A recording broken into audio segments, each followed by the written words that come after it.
और अपने परिवारों के अंदर विशेष करके अंतिम बात है कि एक संस्कारों की व्यवस्था और संवाद की व्यवस्था होनी चाहिए। आज हमारे घर के अंदर कोई संवाद की व्यवस्था नहीं है। हम परिवार में एकत्र बैठते नहीं, हमको पता नहीं है किशोर वे जो अपने बेटे हैं, बेटियां हैं, बच्चे हैं, वो कहाँ उठते हैं, कहाँ बैठते हैं, उनके मन में प्रश्न क्या है। जब तक हम उनके प्रश्नों का समाधान नहीं करेंगे तब तक हम केवल चिल्लाते रहेंगे, आज ये हो गया, आज वो हो गया। मैं उसका वर्णन या नहीं करना चाहता, आप समझ गए होंगे। इसका पीछे जो मुख्य कारण है वो है परिवार के अंदर संवाद नहीं है, सब अपने अपने काम में लगे हुए हैं। और आजकल हिंदू के बारे में तो ये कहते हैं कि हिंदू का मतलब हो गया कि एक धंधा तो दूसरा, दूसरा तो तीसरा, तीसरा तो चौथा शुरू कर लो, पैसे चाहिए बस। बाकी सारी व्यवस्थाएं उनके ऊपर हमारा कोई फोकस नहीं होता। तो ये सब करेंगे, समाज ठीक होगा, परिवार से परिवार ठीक होगा तो समाज होगा, समाज होगा तो राष्ट्र ठीक होगा। देश के प्रति इस प्रकार की एक भावना, एक कवि की पंक्तियां कहकर के बात पूरी करता हूं।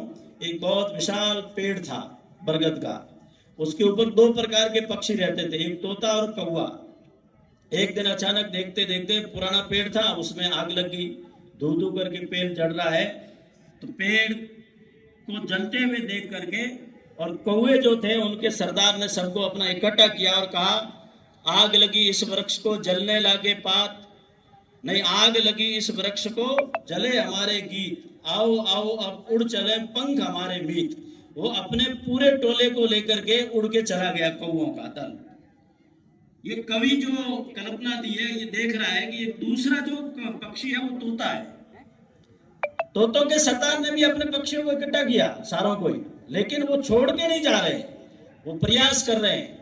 कुछ बूंद पानी लाके डाल रहे हैं, पंख फड़फड़ा रहे हैं, पंख झुलस रहे, वहीं बैठे। कवि उनसे प्रश्न कर रहा है, आग लगी इस वृक्ष को जलने लागे पात, तुम क्यों पंछी जल रहे पंख तुम्हारे पास।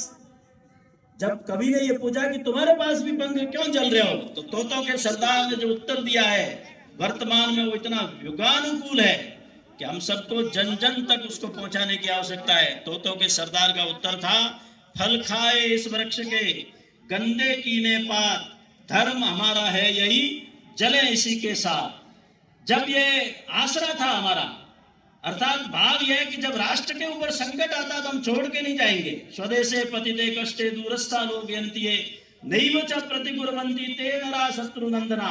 जब राष्ट्र संकट में पड़ा और जो लोग दूर खड़े देखते रहते हैं, प्रतिकार का कोई प्रयत्न नहीं करते, हमारे यहाँ उनको कहा है वो शत्रुओं को आनंदित करने वाले हैं, ते नरा शत्रु नंदना।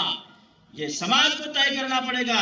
आपको सबल राष्ट्र चाहिए, वैभवशाली राष्ट्र चाहिए, आज को भौतिक उन्नति चाहिए, लेकिन हमको ठीक होना पड़ेगा। और इसलिए हम जब होंगे तो हमारा राष्ट्र ऐसा होगा। इस प्रकार का एक भाव लेकर के आप सब चले। मेरे निर्धारित समय में आपने मुझे सुना, इसलिए आप सबका पुनश्च एक बार आभार। जय भारत।